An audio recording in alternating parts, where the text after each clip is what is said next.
Don't let the screen fool you, because you will be the audio and the visual this afternoon. And this is just to make sure you're in the right space. This is Go Down Moses, the spirituals as a resource for preaching. Oh, here comes someone else. Let me open with a word of prayer. How about that?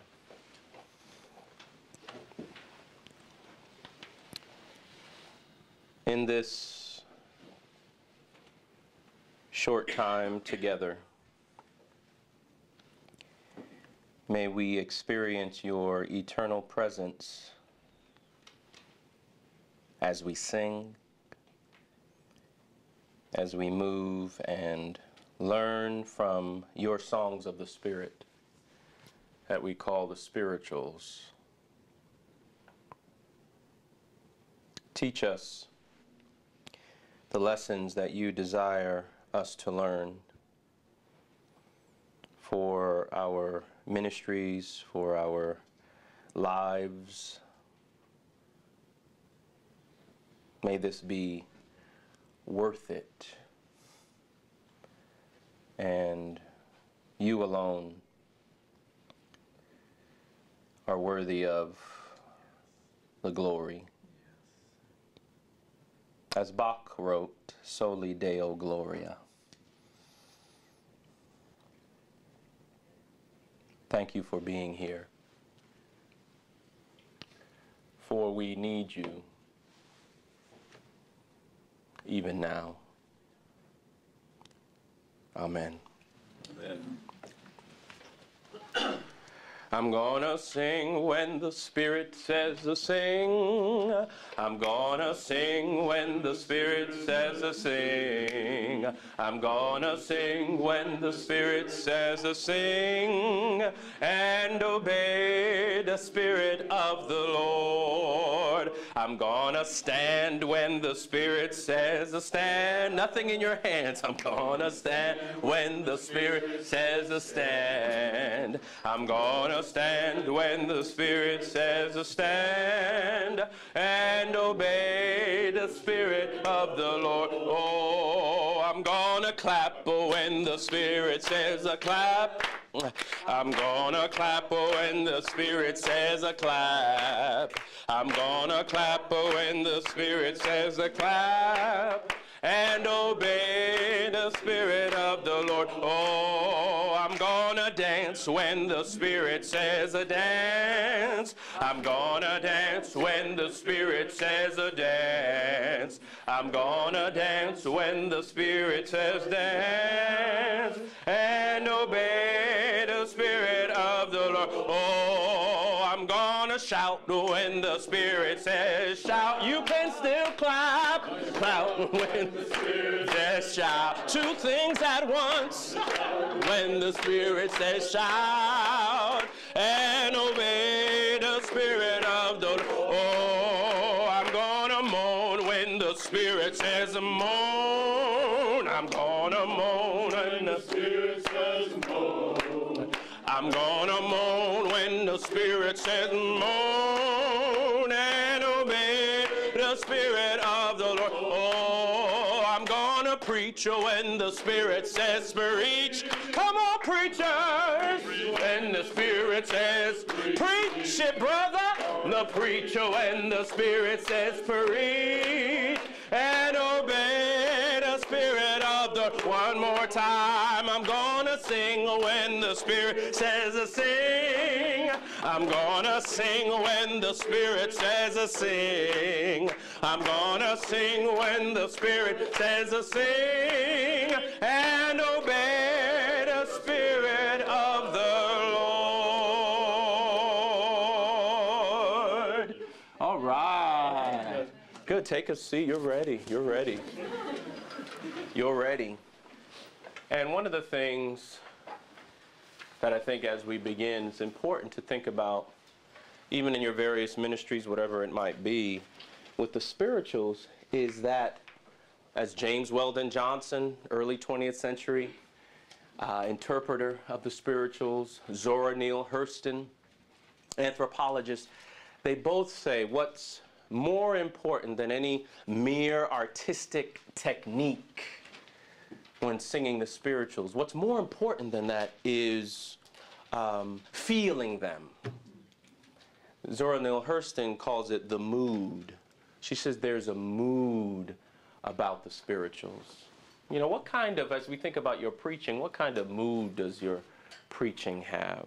What kind of feeling? And so what I'm talking about in many ways is it's something more than words. You can think of it as a sonic epistemology. Right? Sound has meaning. How you say something, right, says something. So how you say it is just as important as what you say. And when you think about the spirituals, I think it's also important to keep in mind that, and that's why the audio-visual here is not necessary. It's your voices and your bodies that become the sermonic texts. And as people listen and see you, and very much in the early performances of the spirituals, your body is fully involved. It's a somatic epistemology as well. And I have to say that, as you've already recognized, I'm not the only one that will be singing this afternoon. Surprise, surprise. But I think it's important to say that, especially when I think of what my daughter, who's 10 now, but she was 4, when she was 4, said something to me, and that I won't forget. So I've mentioned it numerous times in different places, but I was asked to lead a hymn. Well, it was a spiritual, really. Guide my feet while I run this race, at Princeton Seminary in Miller Chapel. And there I was in the front, got up to lead it. The children from the preschool of the seminary were helping to lead worship in daily chapel. And so the chapel was lively that particular morning, livelier than usual. And so there were the kids, and my daughter was in the front. And I began to sing that song, and Mariah, I might be laughing, but she wasn't laughing. She had this serious face staring at Daddy, no eye winking, no lips moving at all. And so I thought that was strange, knowing her personality at the time. And so when I got home later that afternoon, that was the first thing I did. I went to Mariah, and I said, "Baby, Mama, what did you think about Daddy singing today?" And she said something to me I won't forget. She said, "Daddy, you sing like the Cookie Monster." So if I'm the Cookie Monster, hey, you're going to sing with me this afternoon for sure. And we can stay awake, too, in this lull of the afternoon. Why this topic? Just a little bit, I think, about me real quickly, because our time is brief. There's many reasons, but one of them, I think, it's important, is the spirituals have been neglected in literature in contemporary homiletics, which is ironic because historically the creation of the spirituals is so intertwined with preaching. And many of the scholars, you can't tell what came first. Did the spiritual, did the sermon? It's the same themes, same kind of theology, same impetus. So there's a huge gap. And I also think the spirituals are helpful in thinking about, I mean, it's my own particular interest, but the Spirit in relation to preaching and human suffering. How does all of this come together as we think about the work of the Spirit in preaching? Now, another reason I think it's important is what might be called, oh, well, let me just read this. This is Gardner Taylor. I don't know if you know that name. He is now 94 years old, in a home, actually, in Durham, North Carolina. For many years, was pastor at Concord Church of Christ in Brooklyn, highly esteemed preacher. Gardner Taylor in 2006 was interviewed about the contemporary state of preaching. And this is what he says.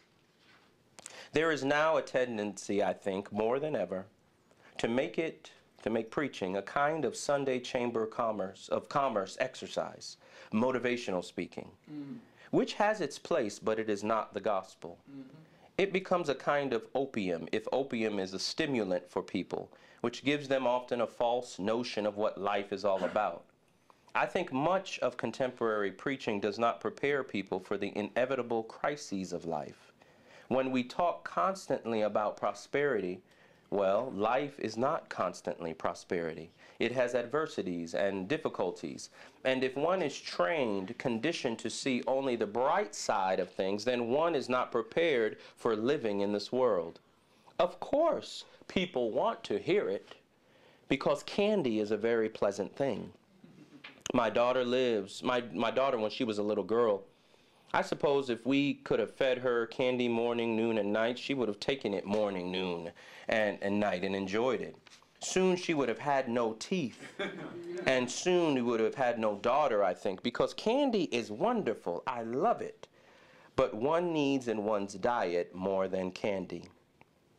So, Taylor, if we think about our contemporary context in particular, even though I'm reaching back into history with the spirituals, there is obviously the so-called prosperity gospel message, which may be initially sweet to the taste for many masses of Christians.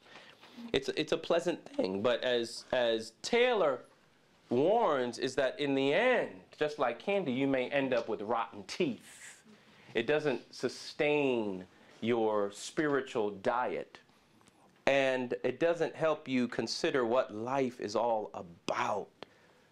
And what's interesting is that many expressions of the prosperity gospel movement, some of the preachers that may be on television, thousands of members, come from spirit traditions, charismatic, neo-Pentecostalism, etc., etc. And one has to ask then, how do you deal with Ezekiel in the Valley of Dry Bones as a case when the Spirit is the one who brings Ezekiel to the place of death and contamination? So let's talk about your pneumatology then, right? And I think the spirituals, and I claim they're songs of the Spirit, help us rethink our pneumatology and where the Spirit might be present and how the Spirit might be expressed. It's not only in the mountaintop experiences, but it's also in the lowest and the deepest valleys of life. And so I think in the contemporary setting, in some of the expressions of prosperity gospel, you get a detachment from our human reality, which Gordon Lathrop, the Lutheran liturgical theologian, talks about little deaths. And little deaths are any expression. It's not the final death, but it is cancer, expressions of violence, depression, certain things, experiences, war, moments of transition, loss. These are little deaths, the human reality. And so if you're not ready to die, so I tell my students, you're not ready to preach. And it is not a Sunday chamber of commerce experience, or it shouldn't be. And so the spirituals, to move there, why the spirituals? The domain of death. I think the spirituals have been created, are songs that are created in the domain of death, in the crucible of slavery. You know the history. Even though sometimes our choral arrangements are so sweet and lovely, there's no sign of death in them. And that's problematic, I think, sometimes. And I say that as one coming out of a music background, who sang in chorales and bow ties and all of that. Sweet expressions of the spirituals. But historically, the domain, the context out of which the spirituals come was not sweet. And so how do we think about preaching and human suffering. So historically, we have, as I said, the same themes, a sensibility between preaching, black preaching, the spirituals. You can think of the spirituals as dealing with text and context, right? The Bible is one of the major resources or sources of the spirituals, but also they're dealing with life. And you'll see as we go on, they're dealing with different experiences of life. So it's text and context, right? That's preaching. Preaching is not just a reiteration of the text, and preaching is not just the reiteration of and social analysis of our context, but it is somehow the merger of the two, and somehow in the interaction of text and context, wow, we have the preaching moment somehow with God's help. So the spirituals, for me, because of some of that, I consider them to be sermons. They're musical sermons.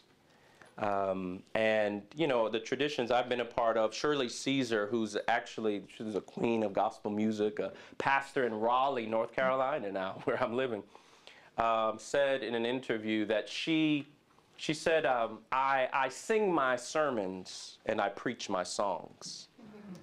And I think that wedding, preaching is singing, singing is preaching. We see that as obviously clearly with the spirituals. And so they preach. They have something to say. They preach as in a mode. Yes, it may be different than in the mode we preach, but there's also similarities. And so to lift them up as a resource for what that might mean, particularly for this session, what the spirituals teach us about preaching as social witness. Social witness, I'm thinking of witnessing to the gospel in relation to society. That's broad, okay? And so I just want to lift up 5 theses. We're going to go on a little journey now. 5 theses, and this is in no way exhaustive by any means.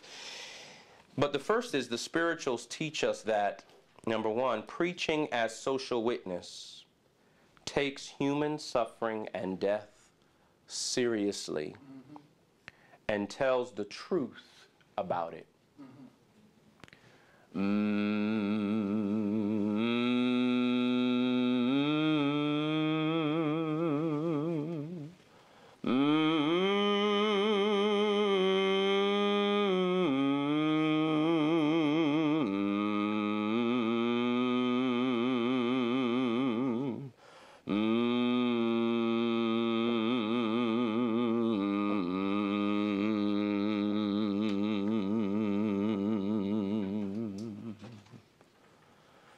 Soon will be done with the troubles of the world, the troubles of the world, the troubles of the world.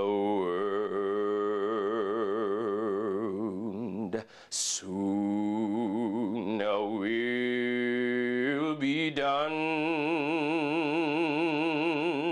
with the troubles of the world. Going home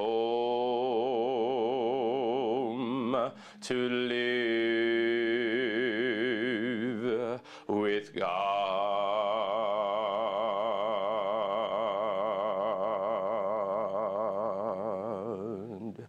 No more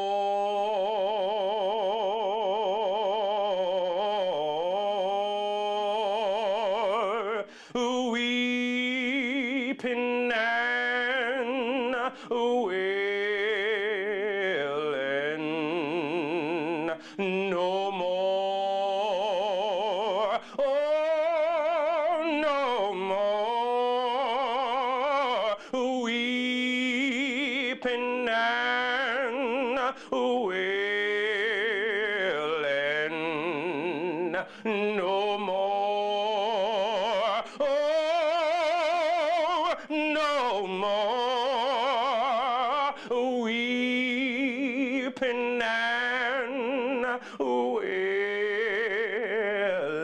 going home to live with God. So there was a sense that in the midst of the crucible of slavery, this history of slavery and suffering, death as the context, there was a clear sense. That's just one example. And sound is important. That, as that hymn says, lift every voice, we have come over a way that with tears has been watered. We have come treading a path through the blood of the slaughtered. It is what St. Augustine says in his Confessions when he finally weeps when his mother dies. And he says that his tears flowed so freely that they formed a pillow, and on them his heart rested. What an image. So tears, sorrow, suffering is the foundation of our proclamation. There's a sense that you take it seriously, but you also tell the truth. What happened on the slave ships, as one writer says in the middle passage, that lament danced and swayed in the belly of the slave ships. What does the jazz singer Billie Holiday say? Southern trees bear strange fruit, blood on the leaves and blood at the root, black bodies swinging in the southern breeze, strange fruit hanging from the poplar trees. W.E.B. Du Bois, The Souls of Black Folk, early 20th century, calls the spirituals the sorrow songs. So they are musical memorabilia created on the anvil of misery. They are. What do we hear? Sometimes I feel like a motherless child. I don't have a sheet for this one. So sometimes I feel like a motherless child. Do you know any motherless children? Sometimes I feel like a motherless child, a long ways from home. Disconnection from family, sense of loneliness, estrangement, all of that. And what's also key, take out your "were you there?" When we talk about suffering, this is one of the classics. We see the sense that Jesus was the personification of the enslaved's own suffering, that view. And so we see, more than anything else about Jesus, we see the suffering Jesus in the spirituals. And this is one particular example. How many rows do we have here? 4 rows or 5? Okay, let's do this. That first row, you take, if we have 4 rows, each row take a verse, right? 1, 2, 3. All right, were you there? Were you there? First row, when they... This is jazz today. My Lord, were you there when they crucified my Lord? Oh,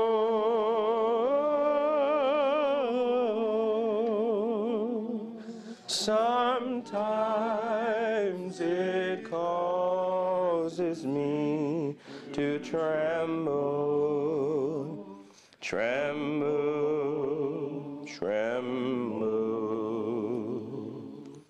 Were you there when they crucified my Lord? Row 2, were you there when they nailed tree. Were you there when they nailed him to the tree? Oh,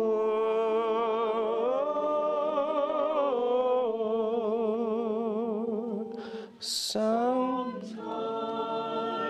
it causes me to tremble, tremble.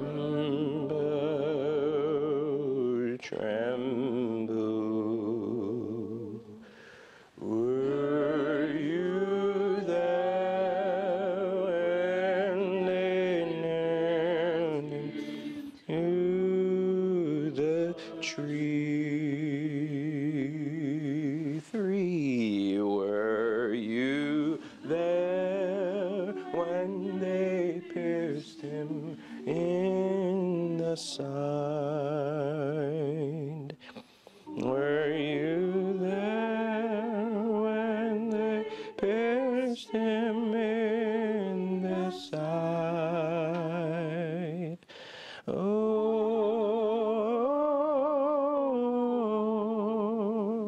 sometimes it causes me to tremble, tremble, tremble. Were you there when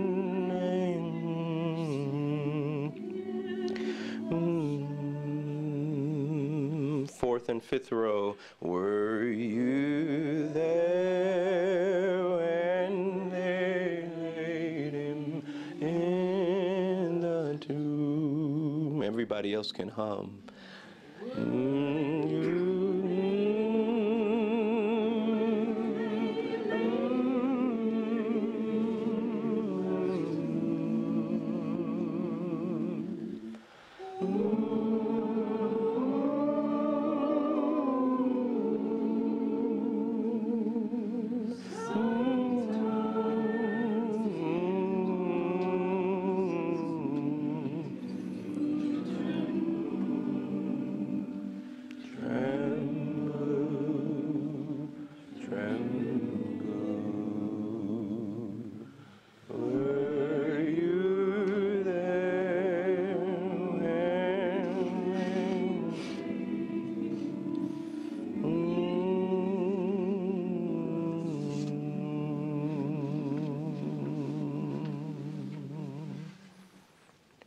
So were you there?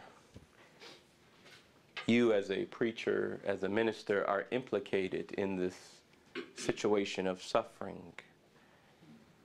You cannot distance yourself from human suffering, even the suffering of Christ. So, as I tell many of my students, you can't give what you ain't got as a preacher. And so, how do you connect, empathize, which means feel into, situations of suffering? How do you, because if one is not able to do that, how can you tell the truth about it from experience? So there's a sense that we can't back away from pain and agony and tragedy, but have to immerse ourselves, baptize ourselves. The spirituals were there. There was no way. They were songs, a cultural memory, and even we see with the song a theological memory that's moist with blood, fertilizes the soil of our preaching. Yes, it raises the question of, taking out all the blood hymns from some hymnals, and right? But we can't bleach Christ squeaky clean. It's bloody. It's a tragedy. It's crucified lockdown, however you want to say it. It's not sweet. So number 2. Luke, can I make a... Yeah, go ahead. It's a find it very curious that in our denomination's hymnal, Mm-hmm. we stuck on "Were You There" when God raised him from the tomb. When that was not obviously originally part of the. Which denomination? It's the Christian Reformed Church. Okay, Christian. Yeah. Mm-hmm. Yeah. Yeah. Interesting observation. On this one, Yeah, though, I do. also, can we take it the other way around? Though you took the emphasis on implicated. I'm there, but also could we take it in the positive, kind of the anamnesis, remembrance sense? Oh, yeah. It's not just 2,000 years ago, but I'm there as well. Even though today I'm in my remembrance, that blood is for me. Yeah. Right. So there's the both and. Yeah. No, it's not about back then. When I say were you there, yes, historically, but I mean today. Yeah. Because there's a fusion between not just Christ's suffering. If we're talking about the spirituals, we're talking about the suffering of the enslaved, human experience. They see in Jesus, the crucifixion of Jesus, their own crucifixion. That's why James Cone can write his book, The Cross and the Lynching Tree. It's the fusion of human experience with Christ's experience.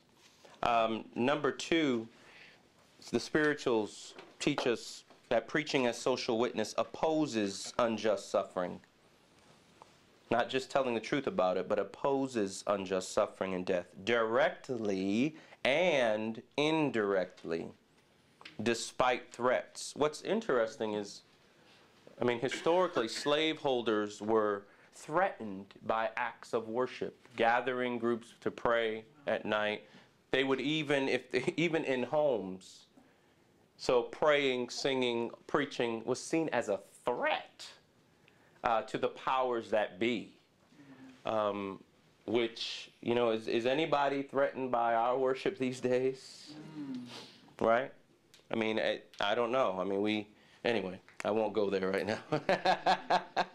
But you hear one of the spirituals, no more auction block for me.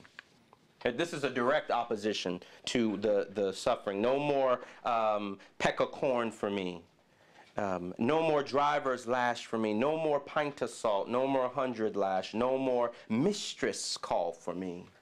Many thousand gone. Or even this one, which is direct. I got a robe, you got a robe, all of God's children got a robe. When I get to heaven, I'm going to put on my robe. I'm going to shout all over God's heaven, heaven, heaven. Everybody talking about heaven ain't going there. So there's a direct head-on opposition.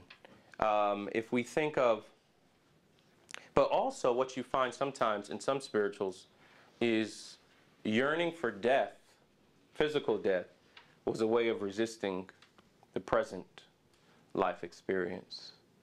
And so you have death, oh me Lord, death, oh death, death, oh me Lord. Then me soul gone shout for joy, a yearning for death. And they basically say, like what Brueggemann says about the lament psalms, life is not right. And so there's a direct head-on opposition, or there can be. Now, more subtly, you have indirection, what someone calls in black preaching, Kenyatta Gilbert's book, The Journey and Promise of African American Preaching, calls it a tradition of indirection, which connects to what has been written about with the spirituals, the hidden codes, the masks, the double meaning of spirituals. So, for instance, steal away, steal away, steal away to Jesus. It's not just stealing away or going away to Jesus in heaven, but a song like that was used to also say, let's steal away to a secret place for a meeting. Let's steal away, meaning we're going to try to escape perhaps, to go up north. And we learn this even from historical records. The autobiography of Frederick Douglass, who was a slave and he freed, he says, a keen observer might have detected in our repeated singing of, O Canaan, sweet, I am bound for the land of Canaan. This is another song he lifts up. Something more than a hope of reaching heaven. We meant to reach the north and the north was our Canaan. In the lips of some, it meant the expectation of a speedy summons to a world of spirits. But in the lips of our company, it simply meant a speedy pilgrimage toward a free state and deliverance from all the evils and dangers of slavery. Out of his own mouth. Or another historical account about Harriet Tubman, who's known as Moses Harriet Tubman, a key leader in the Underground Railroad to freedom. Listen to this. This is what someone reports about her and how she masked her plan to escape using a song. The evening before she left, she wished very much to bid her companions farewell, but was afraid of being betrayed if anyone knew of her intentions. So she passed through the street singing, "Goodbye, I'm going to leave you. Goodbye, I'll meet you in the kingdom," and similar snatches of Methodist songs. As she passed on singing, she saw her master, Dr. Thompson, standing at his gate, and her native humor breaking out. She sung yet louder, bowing down to him, "Goodbye, I'm going to leave you." He stopped and looked after her as she passed on. And he afterwards said that as her voice came floating back in the evening air, it seemed as if a wave of trouble never rolled across her peaceful breast. Tubman uses a song in an indirect to mask, right, her plan to escape. When it go down, Moses, and one of your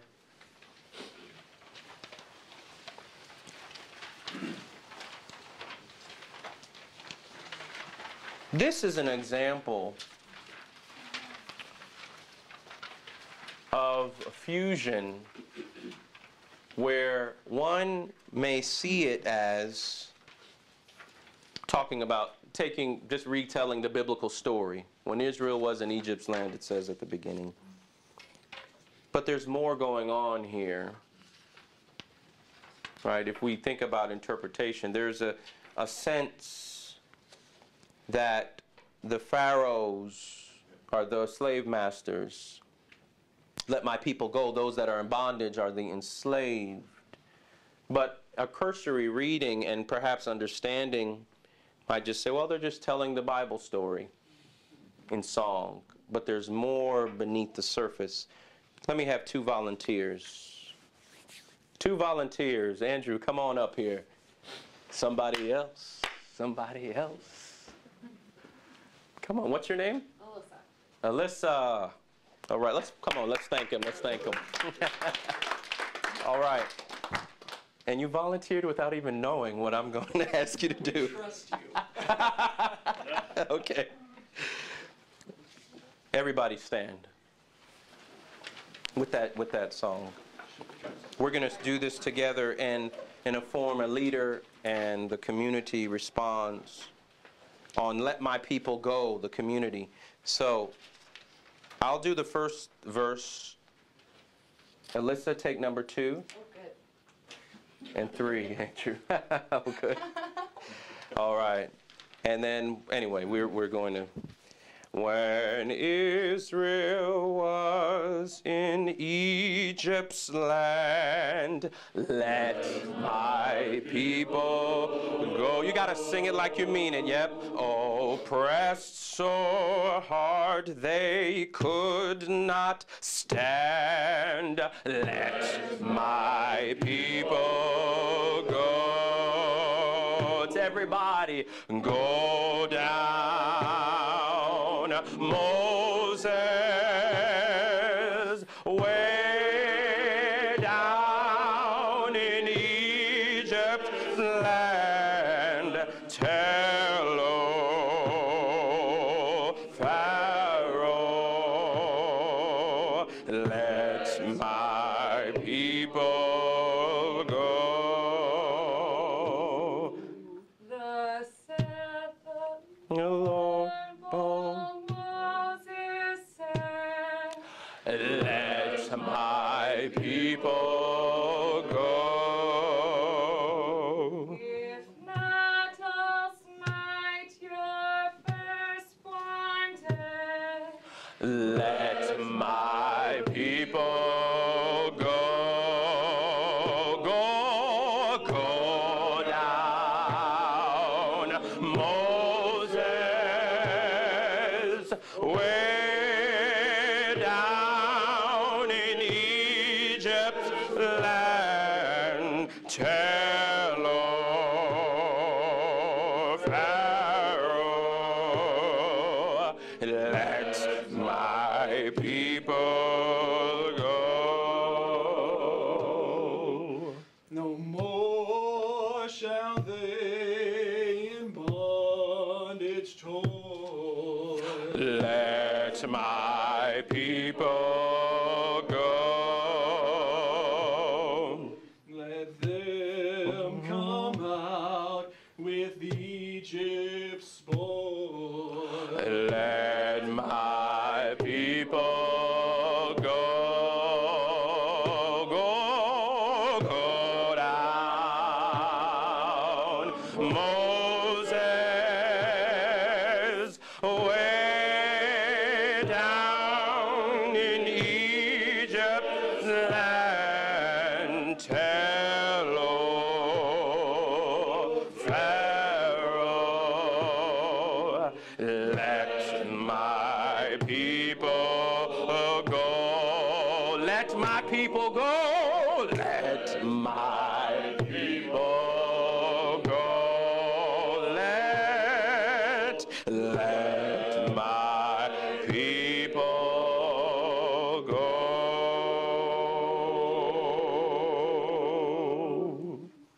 Good. Yeah. Yeah. Oh, yeah.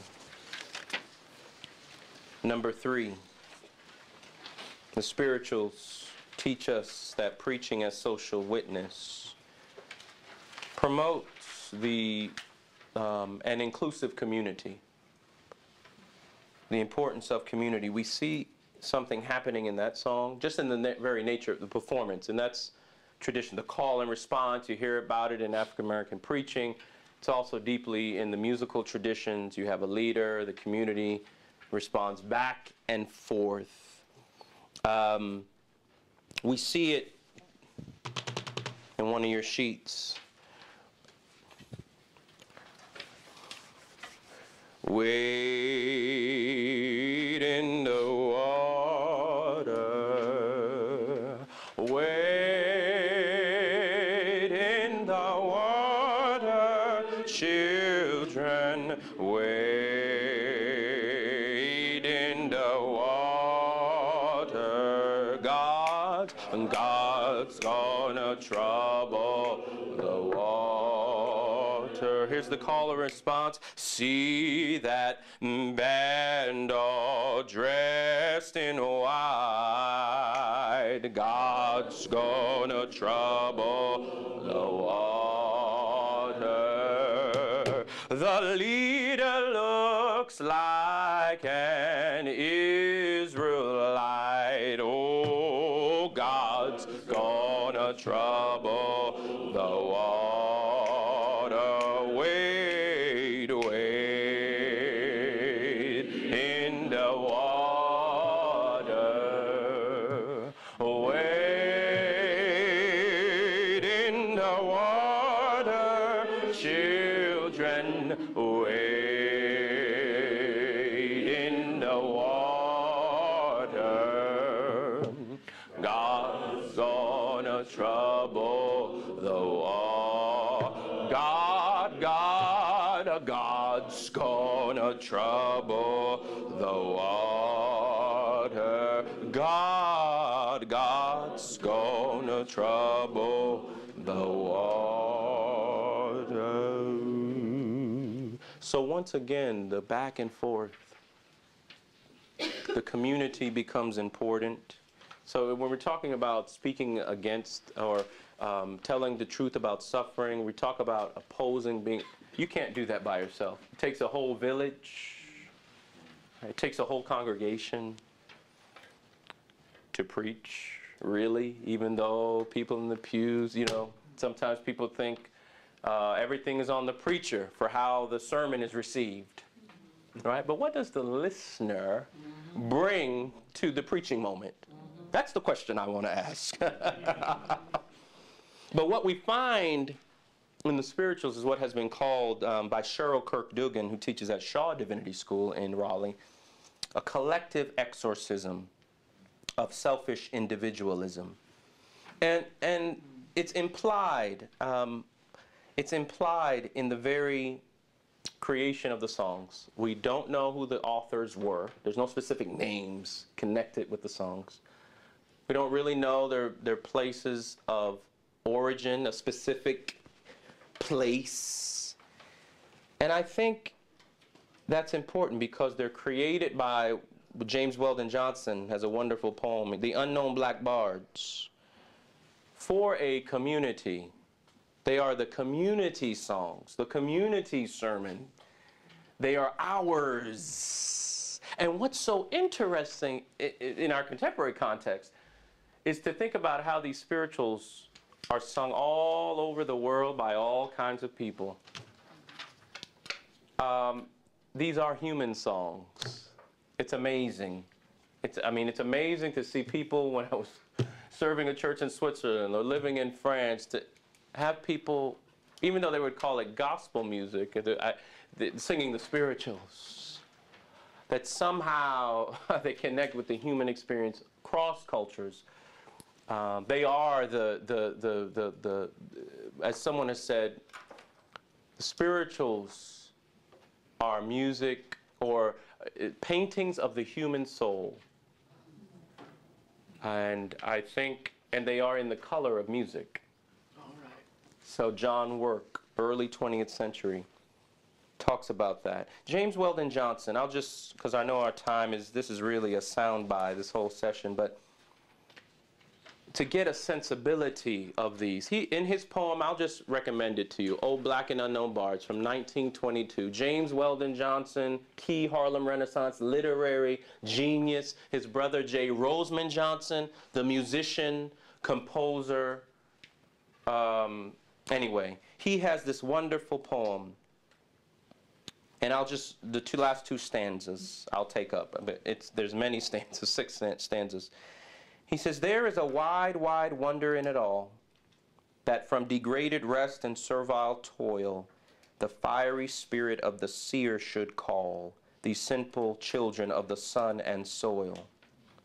O black slave singers gone, forgot, unfamed, you alone, of all the long, long line of those who sung untaught, unknown, unnamed, have stretched out upward, seeking the divine. You sang not deeds of heroes or of kings, no chant of bloody war, no exulting paean of arms won triumphs.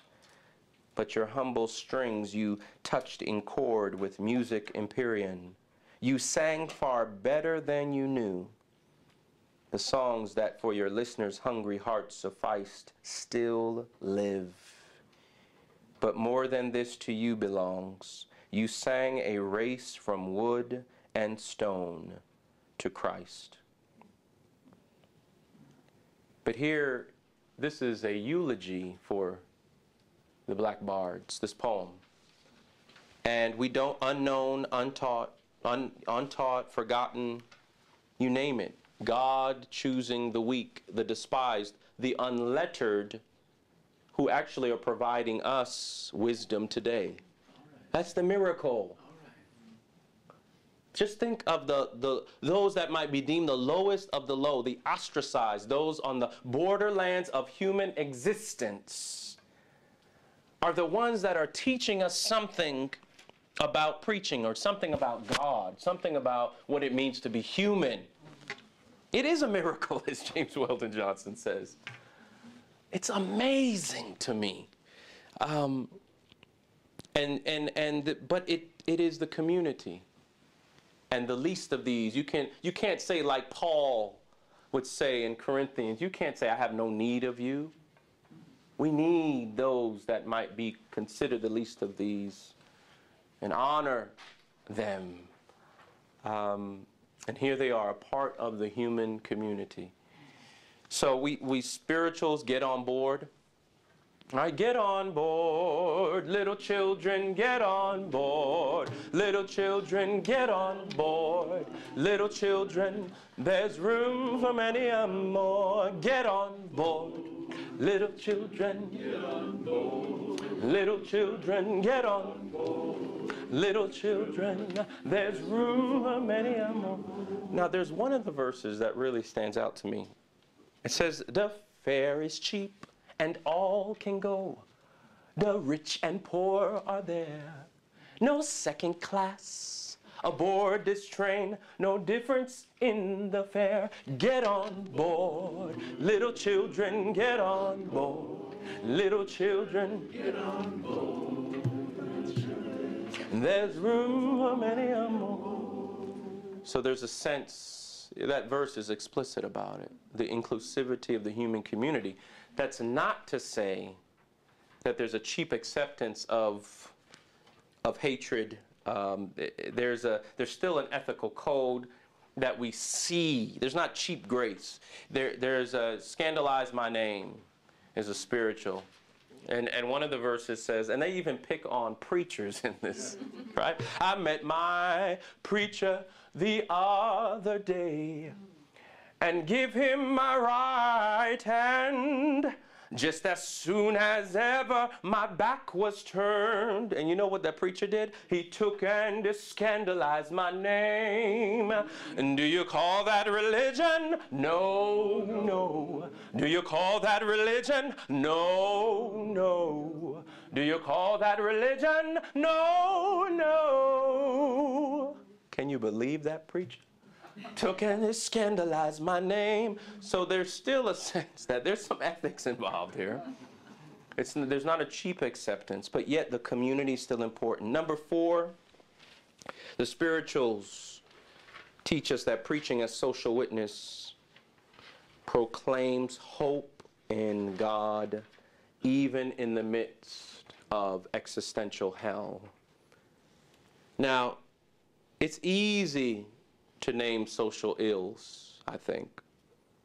To survey the landscape of this country, to survey the landscape of our congregations, and see some trouble right before us. No, but calls for justice.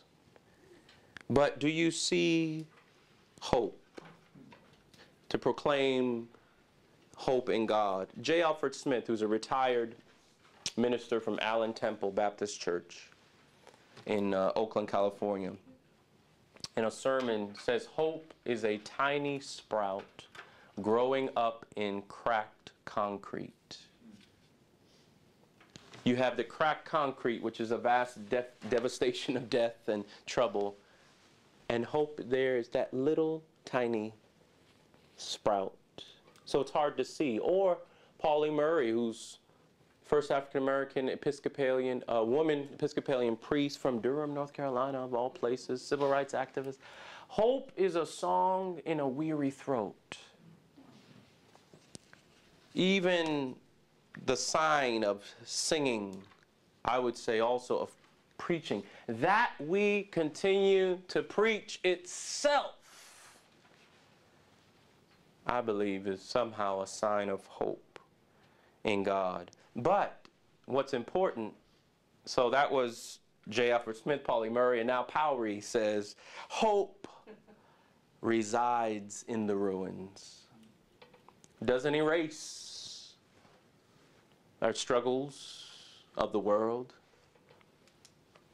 But Howard Thurman, in his book Deep River about the spirituals, says, through all the sorrow of the sorrow songs, there breathes a hope, a faith in the ultimate justice of things. The minor cadences of deep despair change often to triumph and calm confidence. Frederick Douglass, in his autobiography, the same one, he says, every tone about the spirituals, every tone was a testimony against slavery and a prayer to God for deliverance from change. And so we have this understanding. There's this in the spirituals, this God is a God. God don't never change. God is a God and he always will be God. What God did in the past, God still does in the present. Another spiritual, he's just the same today. Just the same today. And the verses talk about in what the God that lived in Moses' time, takes up Moses, takes up Daniel, is just the same today. This firm belief in God, the presence of God, even if you're on the auction block, there's accounts of slaves who began to sing on the auction block. Over my head, I hear music in the air. Over my head, I hear music in the air. Over my head, I hear music in the air. There must be a God somewhere. So this extreme faith, or where does this hope in God come from? Many songs talk about King Jesus, right? A classic one is, "Ride on, King Jesus, no man can hinder me. Ride on, King Jesus, ride on, no man can hinder me." But most clearly in the spirituals, you have what has been called the sad joyfulness of African American spirituality. Al Rabato, the historian at Princeton, has a little memoir called The Sorrowful Joy. He talks about the sad joyfulness. But a classic one is, "Nobody knows the trouble I see, nobody knows my sorrow, nobody knows the trouble I see." How does it end? Anybody? Glory, hallelujah. Glory, hallelujah. It's the highest note in that song. And repetition, nobody knows the trouble I see. Nobody knows my sorrow, right?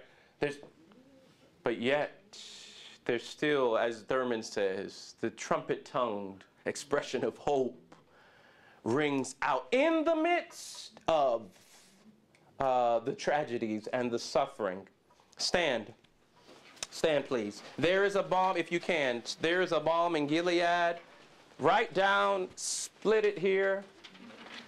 Two sides face each other. Turn to each other. Yeah, this side, yes. That way. There is a balm in Gilead. Here is if you notice, the verses this is the mixture, but holding the tension. You have the trouble. Sometimes I feel discouraged and think my work's in vain. But then the Holy Spirit, there's a sense of hope at the second part of each of these verses. There is a balm in Gilead. And let me just tell you this, and I know our time is gone. There is a point 5, and I'll give it to you when we finish singing. But after the Sandy Hook Elementary massacre of innocents, on the Sunday at Duke Chapel, this is how the spirituals travel to cross time. The chapel choir, who was on break, and it was very spontaneous, some of them stood on Sunday morning on the aisles, two side aisles, singing "There is a Balm in Gilead," while roses were processed down to the communion table, representing each child. The tragedy is still there, but the song was surrounding in the midst of a tragedy. You can't even put words on it. To still be able to sing, "There is a balm in Gilead."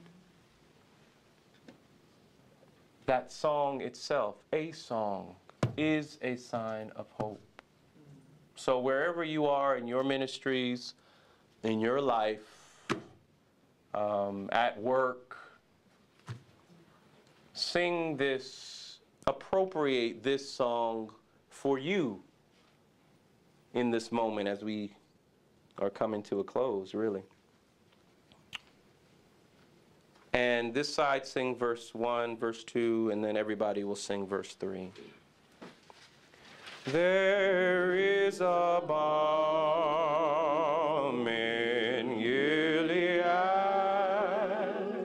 to make the wounded whole. There is a balm in Gilead to soul. Sometimes I feel discouraged and think my work's in vain. Then the Holy Spirit revive my soul again.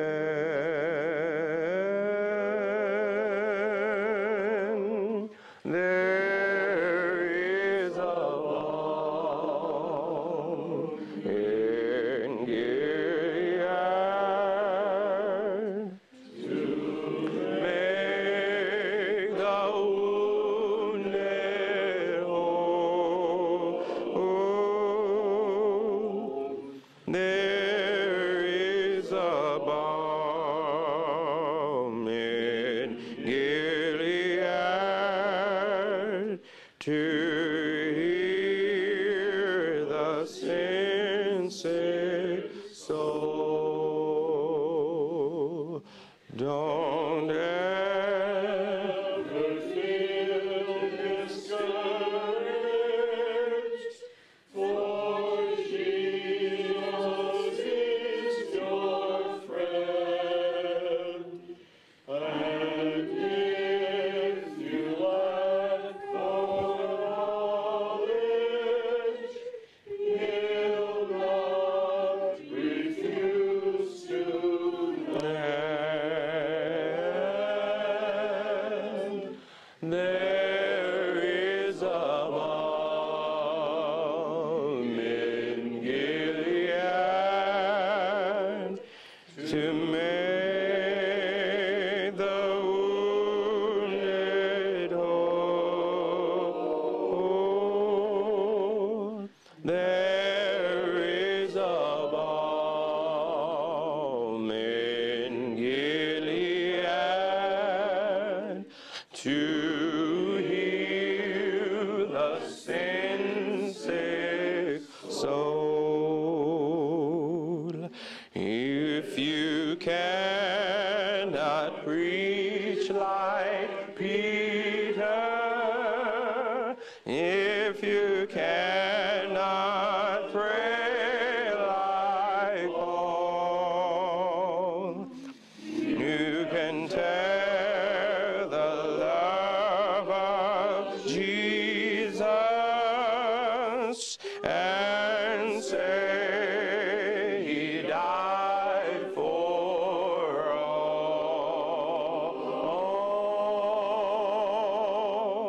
There is a balm in Gilead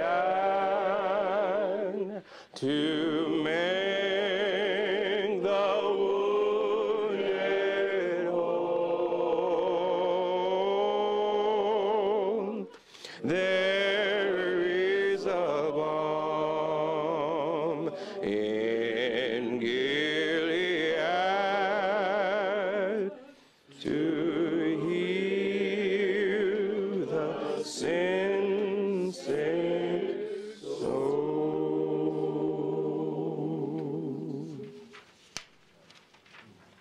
Please have a seat just for 1 minute, and I know our time is gone. You all have been a wonderful choir.